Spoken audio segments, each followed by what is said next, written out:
안녕하십니까, 장 대표입니다. 자, 소개해드릴 코인은 리플코인입니다. 자, 리플코인 오늘 날짜 장 시작한 지 얼마 되지 않았죠. 근데 이렇게 움직이고 있습니다. 자, 엄청난 변동성을 보여주고 있다. 자, 그렇게나 기다렸던 비트코인 반감기가 시작했음에도 불구하고 왜 이렇게 상승력을 못 보여주고 있을까? 리플코인뿐만 아니라 대부분의 모든 코인들이 반감기를 기다렸고 그에 따른 기대감이 더욱더 컸습니다. 근데 상승력을 보여주기는커녕 변동성을 보여주고 있는 현재 모습을 보여주고 있죠. 이거는 리플뿐만이 아니라 대부분의 코인들이 동일한 모습을 보여주고 있어요. 자, 그 이유는 뭘까? 당연하겠지만 현재 시장의 흐름을 정확하게 알아야 됩니다. 비트코인 반감기가 시작되었기 때문에 채굴량은 줄어든 것도 맞고 그에 대한 가치 상승력이 높아진 것도 맞습니다. 근데 최근에 시장을 압박하고 있던 이유는 뭡니까? 바로 이란과 이스라엘 전쟁 관련, 기준금리 관련, 자, 이러한 부분들이 아직까지 시장을 크게 압박하고 있어요. 근데 이란과 이스라엘 전쟁 그리고 기준금리 이러한 부분들이 코인 시장과 어떠한 연결을 하고 있냐? 이 부분 때문에 왜 코인이 못 올라가는 것이냐? 이렇게 물어보시는 분이 있는데 지금 코인은 그냥 코인으로 끝나는 게 아닙니다. 지금 비트코인 ETF가 나오고 나서 무엇이 바뀌었습니까? 코인은 제도권으로 넘어가고 있는 코인 시장의 모습을 볼 수가 있어요. 그러니까 전체적인 금융 시장의 흐름에 따라서 그에 대한 영향력을 같이 받을 수밖에 없다라는 거. 주식도 그렇고 코인도 그렇고 이런 모든 부분들은 같은 금융 자산으로 이제는 바뀌어 가고 있다라는 것을 우리 먼저 인지를 해야 된다는 거. 이 부분을 먼저 체크하시면 좋을 것 같고요. 마찬가지로 니플 또한 마찬가지입니다. 최근까지 어떠한 흐름을 가져왔는지 그 부분을 보면 정말 답답한 흐름을 가져온 건 맞습니다. 근데 여기 이렇게나 장대 음봉을 그리면서 하방 압박을 갖고 왔던 이 시점은 뭐였습니까? 말씀드렸던 것처럼 이란과 이스라엘의 전쟁이 확전될 것이다. 아니다. 이러한 부분들이 시장을 압박했던 부분이 바로 여기였습니다. 근데 이렇게나 떨어지고 나서 어떻게 이야기했습니까? 얘네들 확전 안 할 거니까 걱정하지 마라. 그러면 어떻게 해야 돼요? 다시 올라가야 되죠. 근데 아직까지 그 부분에 대한 불확실성이 남아 있기 때문에 여기 라인대를 그대로 유지하고 있다는 거예요. 물론 750원 라인도 아직 회복하지 못했다. 이 부분은 조금은 아쉬운 부분은 맞습니다. 다만 리플코인이 어떻게 움직였는지를 보면 여기 750원 라인이 얼만큼 중요한 자리인지 굉장히 오랜 시간 횡보했다가 다시 끌어올려주고 횡보했다가 다시 끌어올려주고 이런 계단식 상승력을 보여주었다는 거. 그러면 지금 이 시점부터가 어떻게 여기 지지 라인을 형성하느냐? 아직까지 750원이 안 왔다면 우리한테는 어떠한 기회입니까? 추가적인 매수 타이밍과 신규 매수 타이밍을 가져올 기회를 만들어주고 있다라는 거.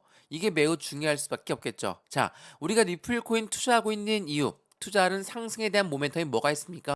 CBDC라는 디지털 화폐의 중추적인 역할을 하고 있다. 두 번째 뭐가 있죠? 코인과 코인의 송금 시스템을 구축하고 있다.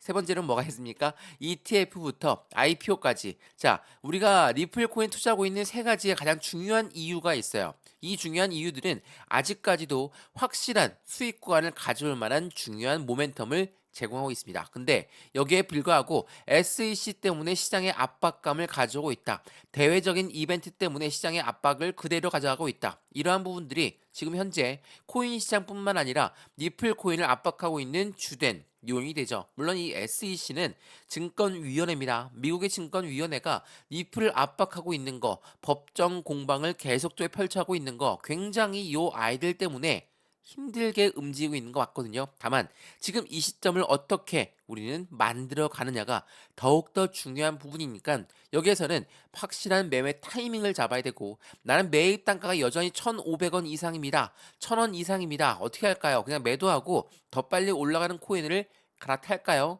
이렇게 말씀하신 분이 있는데 지금 시점이 중요하다고 말씀을 드리는 건 현재 시점의 바닥 구간을 재차 확인하고 올린다.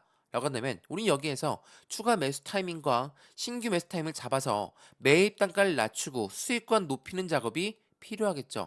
제가 오늘 이 부분을 말씀을 드릴 거니까 어떠한 상승 모멘텀 때문에 어떻게 올라갈 건지 그리고 이러한 악재성 이벤트는 우리가 어떻게 극복을 해야 되는지 하나씩 하나씩 풀어 드릴 거니까 오늘 영상은 끝까지 시청하시는 걸 추천드리겠고요.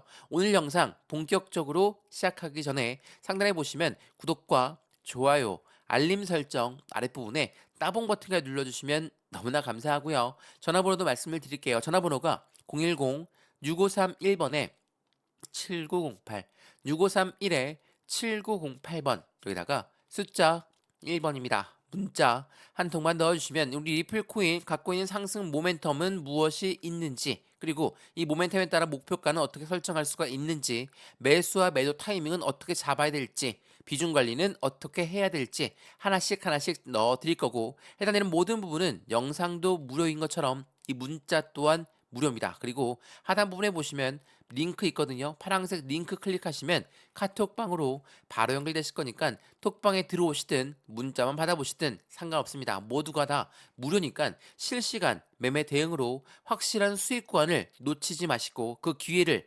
같이 잡으셨으면 좋겠습니다.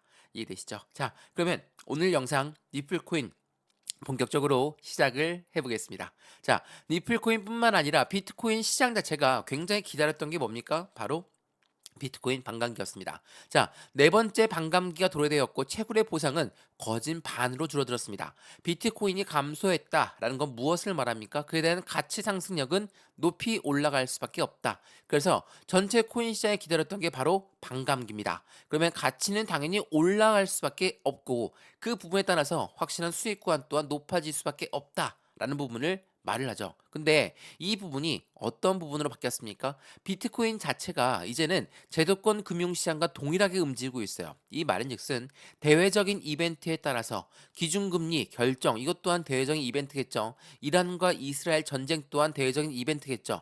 이러한 부분들이 시장을 크게 압박하다 보니까 동일하게 자산군들과 함께 같은 움직임을 보일 수밖에 없다. 그래서 코인베이스의 수장은 뭐라고 했습니까? 비트코인 반감기 이후에 암호화폐 시장은 거시경제 상황에 따라서 좌우가 될 것이다. 이게 4월 19일 어제 날짜로 났던 속보 내용입니다. 자, 이러한 내용들을 보게 되면 어떻습니까? 확실한 금리에 따라서 해당되는 국가 부채 등에 따라서 이러한 이슈들은 암호화폐 시장의 변동성을 가져올 만한 충분한 이유를 제공하고 있다. 왜? 이제는 코인이 그냥 코인으로 끝나는 게 아니라 제도권으로 넘어가고 있는 그 부분에서 확실하게 대외적인 이벤트는 챙겨갈 수밖에 없다라는 것을 말하고 있습니다. 더군다나 이 코인 시장에 많은 고래들이 투자했던 게 비트코인 ETF가 시작되면서 많은 고래들이 유입되기 시작했죠. 여기 ETF라는 건 펀드라고 말씀을 드렸습니다. 펀드는 개인들의 자금만으로 운영할 수가 없기 때문에 고래들의 자금이 무조건적으로 필요할 수밖에 없고, 이 고래들은 어떻게 합니까? 확실하게 저점 라인에 매수하고자 하는 생각이 있습니다. 비트코인 반감기 당연히 긍정적인 이벤트가 맞죠. 근데 이 고래들은 그냥 반감기라고 해서 쭉쭉 끌어올릴까요? 그렇지가 않습니다. 한 번 더 하방 압박을 받고 이 반감기에 대한 기대치가 확실히 다운되었을 때, 이때 어떤 걸 합니까? 매집 라인을 구축한다는 거. 이거는 비트코인 ETF가 시작됨과 동시에 나왔던 행동과 똑같거든요. 자, 이 내용을 한번 보시죠. 제가 이 내용 많이 보여드렸는데 비트코인 현물 ETF의 선점 효과에 대한 노림수가 있다. 자, 이거는 어떤 걸 말합니까? 이 고래들이 어떻게 움직이는지가 중요하다라는 걸 말하고 있거든요. 자, 이건 비트코인 ETF가 나오기 전에도 나왔던 내용입니다. 비트코인 월가가 코인 시장 진입을 준비하면서 비트코인을 먼저 매집한 다음에 ETF가 출시가 될 것이다. 첫 번째가 뭡니까? 비트코인 매집입니다. 이 매집을 하려면 어떻게 할까요? 그냥 올라가던 걸 따라서 매수하는 게 매집입니까? 아니죠. 올라가는 것도 끄집어 내린 다음에 매수하는 것이 매집이라는 겁니다. 그만큼 고래들은 이렇게 머리를 쓰면서 움직이고 있다라는 거. 이게 매우 중요할 수밖에 없습니다. 자, 그러면 지금 니플코인 마찬가지로 비트코인 반감기가 시작됐으니까 시장이 올라가야 돼. 그렇지가 않죠. 왜? 우리가 이야기하는 SEC 건, 이게 뭡니까? SEC가 리플 너희는 증권이니까 우리 증권법을 따라라. 이 부분이 언제부터 시작했습니까? 2021년, 2022년, 2023년, 2024년까지 쭉 이어지고 있습니다. 자, 이거는 2022년도 6월 달에 나왔던 뉴스거든요. 자, 리플 CEO가 뭐라고 했습니까? SEC 소송에서 패소하게 되면 나는 미국을 떠날 것이다. 리플은 이때 급등했고 시총 6위를 회복하는 모습을 보였습니다. 자, 이건 무엇을 말합니까? 리플 CEO가 리플을 떠난대요. 왜? SEC한테 패소하게 되면. 자, 이 부분은 확실한 리플의 자신감을 보였기 때문에 이때 리플이 급등하는 모습과 시총 6위를 회복하는 모습을 보였거든요. 왜 이런 모습을 보였을까? 자, 리플 같은 경우는 CBDC의 디지털 화폐의 중추적인 역할을 한다고 말씀드렸습니다. 디지털 화폐는 우리가 사용하고 있는 종이 지폐, 동전들 이제 이용 안 하죠. 우리 신용카드만 이용하고 있는데 이 부분이 이제 디지털 화폐로 넘어가는 부분에서 물론 글로벌 대부분의 국가들은 이 CBDC를 개발 속도를 높이고 있어요. 우리나라 한국은행 또한 이 부분을 확실하게 보여주고 있죠. 그럼에도 불구하고 미국은 CBDC의 후진국이라는 명언을 갖고 있습니다. 자, 이 SEC는 미국의 증권위원회가 리플을 압박하다 보니까 미국이 CBDC를 발전할 수 있겠습니까? 못하죠. 그렇기 때문에 미국 입장에서도 굉장히 바빠질 수밖에 없어요. 근데 이쯤에서 리플한테 러브콜을 보냅니다. 아랍에미레이트, 유럽, 아시아 쪽에선 난 너희가 증권이 아닌 것을 알고 있으니까 우리나라로 와라. 우리나라에서 같이 개발 속도를 높이자. 이러한 부분들을 있기 때문에 리플은 자신감 있게 이렇게 이야기했다는 겁니다. 근데 제가 말씀을 드렸지만 바빠지는 건 미국 정부죠. 자, 미국 정부, 미국 법원은 뭐라고 합니까? 리플, SEC 너희들 빨리 합의해라.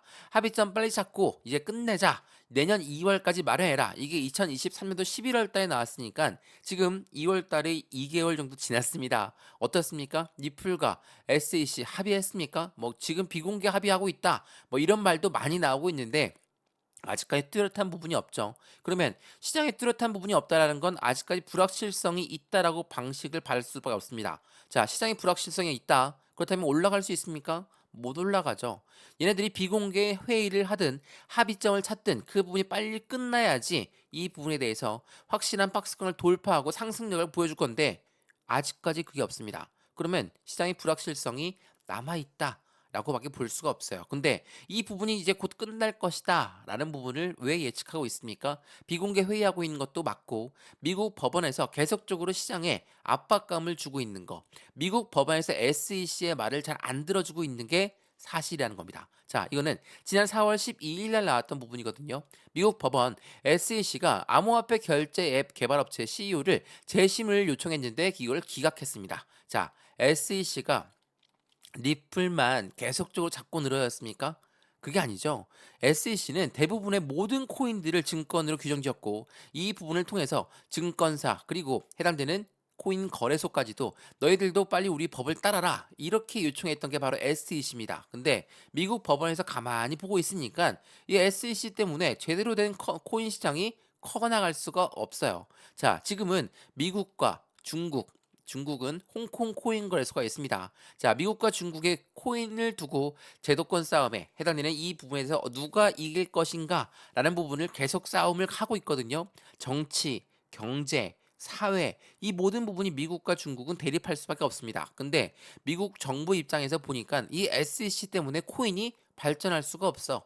그럼 어떻게 하겠습니까? SEC 말을 안 들어주기 시작합니다. 자, SEC가 기관임에도 불구하고 너희들 CEO를 재심한다고 했는데 이거 기각하겠다. 이 부분은 무엇을 말할까요?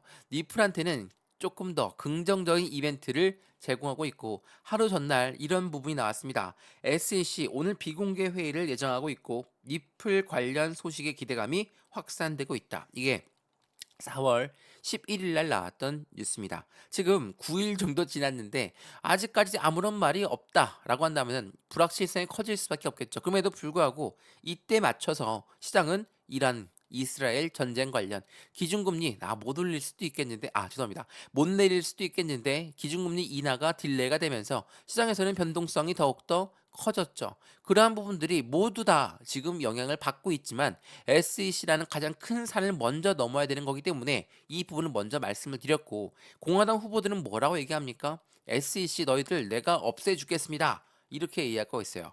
왜 이런 공약들을 펼칠까? 미국은 이번 연도 대선이 있습니다. 대통령 선거가 있는데 대통령 선거가 나오게 되면 어떤 게 따라옵니까? 공약들이 따라 나올 수밖에 없어요. 자, 여기 공화당 후보가 뭐라고 했습니까? 현 정부의 암호화폐 접근법은 아예 유턴을 해야 되고 SEC 권한이 과도합니다. 내가 당선되면 대다수의 암호화폐 규제는 철폐할 것이고 SEC 규모는 축소할 겁니다. 자, 이러한 공약들을 펼치고 있는 이유가 뭘까요? 당연히 표를 받기 위해서입니다. 자, 미국이라는 나라는 미국 국민들의 80% 이상이 주식과 코인 시장에 투자합니다. 그러면 이 미국 국민들한테 표를 받으려면 어떻게 하겠습니까? 공약이 확실해야 되겠죠. 근데 우리가 공동의 목표 SEC 때문에 시장이 커나갈 수가 없다. 이 부분은 누구나 다 알고 있는 사실이에요. 니플을 투자하고 있든 안 하고 있든 다른 코인들 대부분을 다 증권으로 규제했기 때문에 SEC는 정말 나쁜 놈이 됐죠. 그렇기 때문에 공화당 후보들은 이 부분을 이용하고 있다라는 거.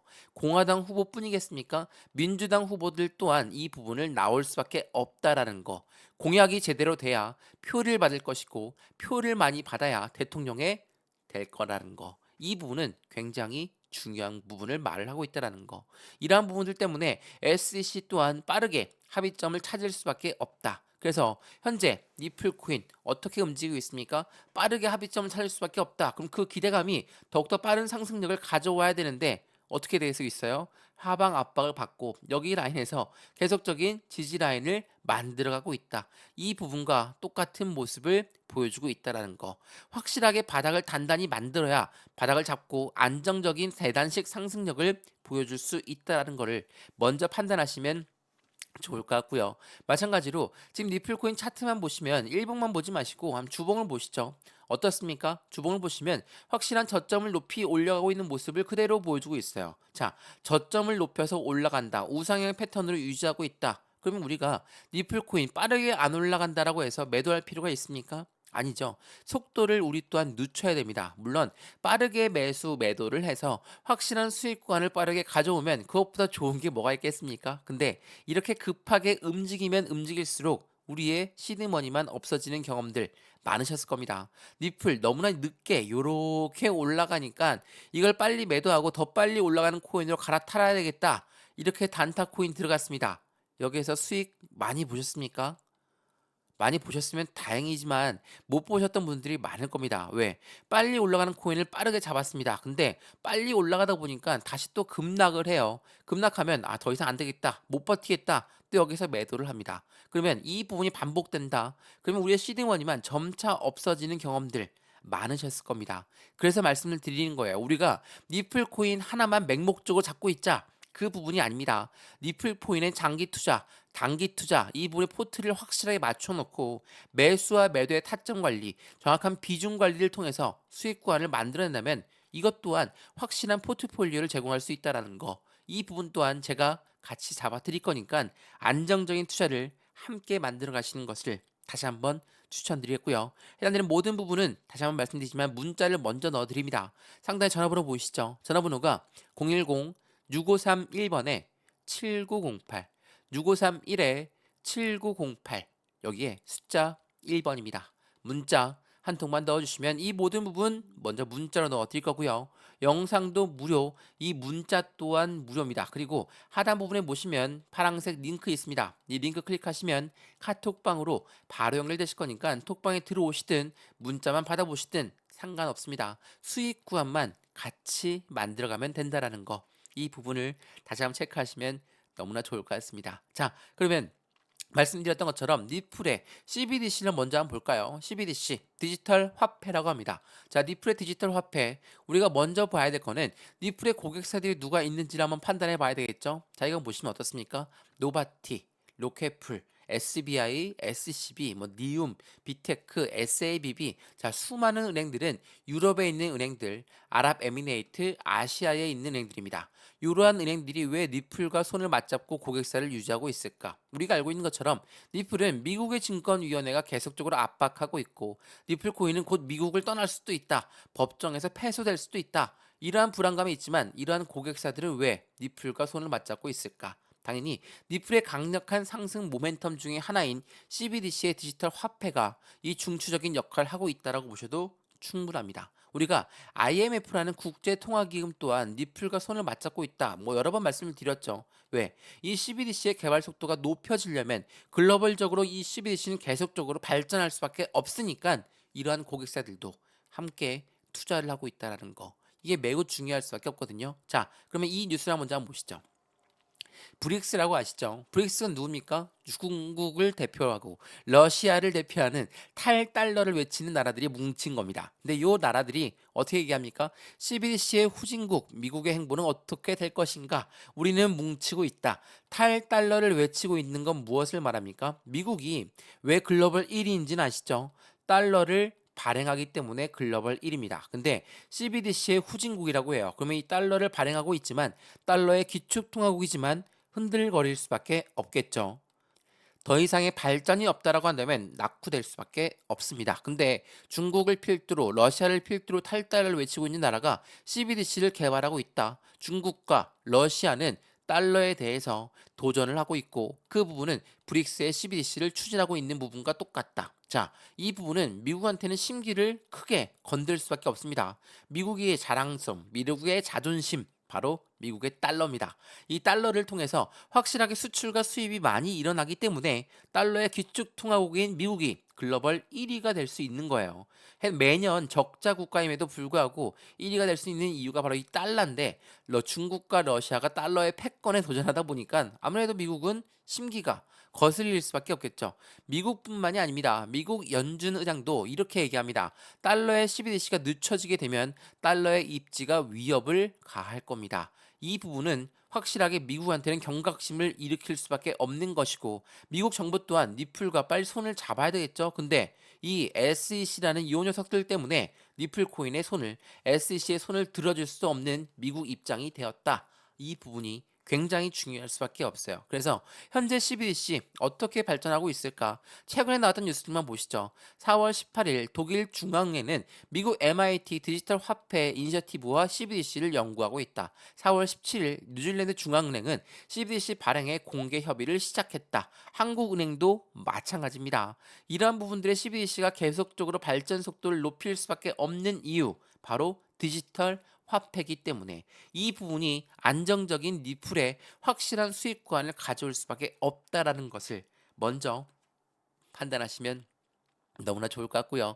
이거 한번 보세요. 니플. 그럼 CBDC만 개발하고 있는 거 아니냐? 아닙니다. 자, 이거는 지난 2월 달에 나왔던 부분입니다. 3년 만에 미국에서 송금 라이센스 관련 제품을 발표할 예정이다. 3년 만이라는 게 중요하겠죠. 이건 무엇을 말합니까? SEC랑 리플이 계속적으로 법정 공방을 펼친 게 3년입니다. 근데 SEC가 이제는 힘이 약해졌을까요? 리플은 3년 만에 송금 라이센스 MTL 서비스를 제품을 출시할 것이다.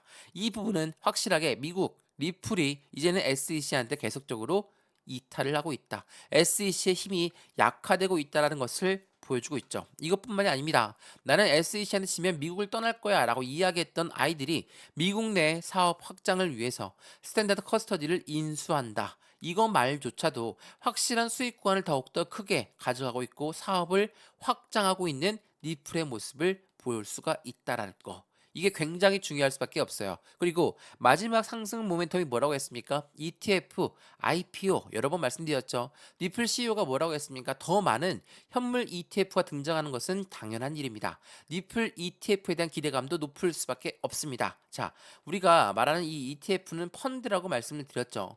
이 펀드라는 거는 개인들의 자금만으로 절대 운영할 수가 없기 때문에 고래들의 자금이 무조건적으로 필요할 수밖에 없다. 이 고래 자금이 들어와야지 안정감 있게 운영하고 있는 펀드가 될 수밖에 없기 때문에 이 부분은 무엇을 말합니까? 리플 ETF가 나온다고 한다면 고래들의 자금력이 엄청나게 유입될 수밖에 없다는 것을 알고 있다라는 거. 그만큼 상승력은 추가적으로 높이 올라갈 수밖에 없다라는 게 바로 리플 코인의 상승의 모멘텀을 크게 작용하고 있는 거거든요. 근데 이러한 부분들에 대해서 최근에 이런 뉴스가 나왔습니다. 리플 400배가 급등한다. 애널리스트의 과감한 전망에 대한 이유는 무엇일까? 지금까지 말씀드렸던 상승 모멘텀들이 해당되는 연말에 나오는 스테이블 코인까지도 같이 리플에 적용된다. 그만큼 확실한 슈팅 구간은 나올 수밖에 없다. 자, 어떻습니까? 그럼 더 올라가야 되겠죠? 근데도 불구하고 지금 이렇게나 횡보 라인을 가져오고 있으니 답답할 수밖에 없습니다. 근데 말씀을 드렸지만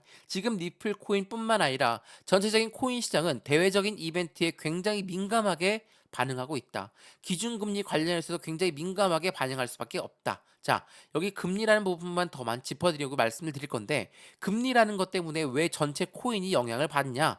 금리는 탈중앙화가 아닌 중앙화에 대해서 주식시장이나 영향받는 거 아니냐? 이렇게 말씀하시는 분들 많으실 텐데 그게 아닙니다. 이 대외적인 이벤트 중에 전쟁 관련해서도 마찬가지예요. 전쟁이 난다, 확정이 된다. 그러면 유가가 올라가겠죠. 금값이 올라가겠죠. 그러면 확실하게 그 위험자산군, 주식 시장도 그렇고 코인 시장도 그렇고 흔들릴 수밖에 없어요. 왜 그러냐? 생각을 한번 해보시죠. 이 금리라는 거 우리가 집을 샀을 때 대출을 받죠. 대출 금리 올라가면 어떻습니까? 우리 불안하죠. 나중에 투자했던 집을 팔아야 될 수도 있어요. 이런 게 바로 대출 금리입니다. 근데 여기에서 다시 한번 생각해 보자고요. 고래가 해당되는 고래가 누굽니까? 기업이고 기관이에요. 이러한 아이들이 투자를 했습니다. 대출을 받았거나 투자금을 유치받았거나 이렇게 금 투자를 했는데 금리가 올라간대요. 어떻게 하겠습니까? 얘네들 불안할 수밖에 없죠. 투자 자금을 회수할 수 있어요. 주식도 그렇고 코인 시장도 그렇고 여기서 투자 자금을 회수한다? 당연히 얘네들은 흔들릴 수밖에 없겠죠. 유가가 올라간대요. 유가가 올라가면 어떻습니까? 기업들 타격이 100% 옵니다. 그러면 어떻게 돼요? 투자 자금을 회수할 수 있어요. 전쟁 관련해서 왜 떨어지냐? 기준금리 관련해서 왜 떨어지냐? 이 부분에 우리가 투자하고 있는 고래들이 엄청나게 많이 들어와 있기 때문에 이러한 부분도 영향을 받을 수밖에 없다라는 걸 이거를 다시 한번 명확하게 판단을 해보시면 너무나 좋을 것 같아요. 그렇기 때문에 현재 이 시점에 상승과 하락을 반복적으로 보여주고 있는 이 시점이지만 여기 라인을 어떻게 돌파하는지가 중요할 수밖에 없고 비트코인의 반감기는 시작됐고 이제는 가치 상승력은 높아질 수밖에 없는데 말씀을 처음에 드렸던 것처럼 모든 대외적인 이벤트가 어느 정도는 확실하게 소화를 하고 움직일 수밖에 없다라는 것을 다시 한번 체크하시면 너무나 좋을 것 같습니다. 이해되시죠? 자, 오늘 영상 여기까지입니다. 리플코인의 매수와 매도 타이밍은 어떻게 잡을까? 비중 관리는 어떻게 해야 될까? 안정적인 수익관은 어떻게 만들까? 하나씩 하나씩 잡아 드릴 거고 이런 모든 부분들 먼저 문자를 넣어 드릴 수 있도록 하겠습니다. 이해되시죠? 영상 여기까지입니다. 영상은 유익하였으면 구독과 좋아요, 알림 설정 아랫부분에 따봉 버튼을 눌러주시면 너무나 감사하고요. 위에 전화번호도 말씀을 드릴게요. 전화번호가 010-6531번에 7908 6531에 7908번 여기다가 숫자 1번입니다. 문자 한 통만 넣어주시면 이 모든 부분 먼저 문자로 넣어 드릴 거고요. 영상도 무료로 보신 것처럼 이 문자 또한 무료입니다. 그리고 하단 부분에 링크 눌러주시면 바로 카톡방으로 바로 연결되실 거니까 들어와서 실시간 매수, 매도 대응도 같이 받아도 충분하겠죠. 이 모든 부분은 무료니까 확인해 보시고 수익관을 같이 안정적으로 만드셨으면 좋겠습니다. 이해되시죠? 영상 여기까지입니다. 언제나 성공적인 투자 정말 진심으로 기원합니다. 감사합니다.